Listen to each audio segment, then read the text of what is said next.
Hello and welcome. I'm Chris Doepgen. This is the ITJ video news of the 25th of March 2021, and here's this week's top news. First, to logistics and forwarding.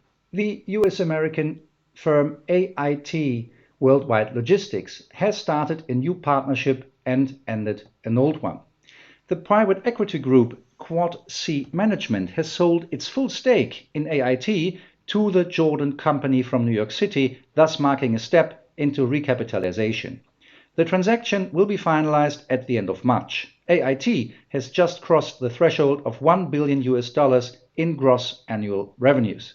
According to AIT President and CEO Vaughn Moore, this recapitalization will prepare the forwarder for the next phase of its strategic growth plan. AIT has acquired 11 companies since 2017 and only recently Fige's international forwarding activities 3 months ago. Aviation is next.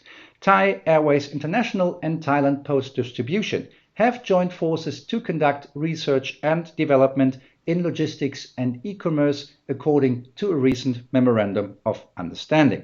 The partnership covers international and domestic vaccine deliveries and logistics management for retrieving, stocking and distribution.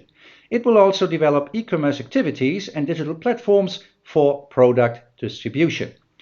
Thailand's flag carrier just entered commercial rehabilitation in September. Since then, its cargo activities have fully relied on its belly capacities.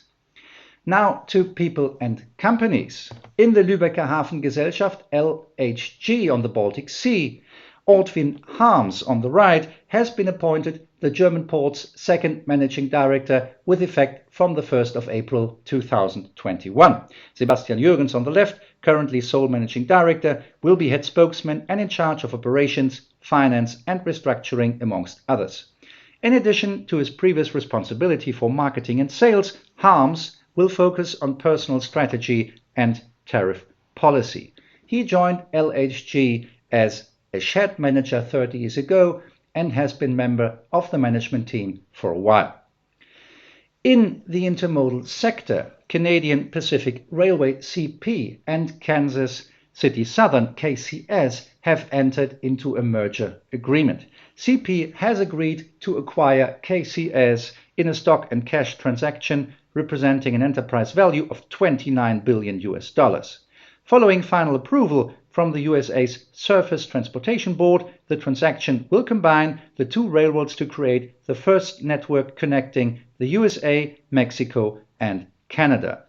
This single integrated rail system will also connect major ports on the Gulf, the Atlantic and Pacific coasts with overseas markets. In ports and shipping, the global shipping industry is afraid that the number of seafarers affected by the crew change crisis may be on the rise. The reason is new travel restrictions imposed by governments due to new variants of the virus.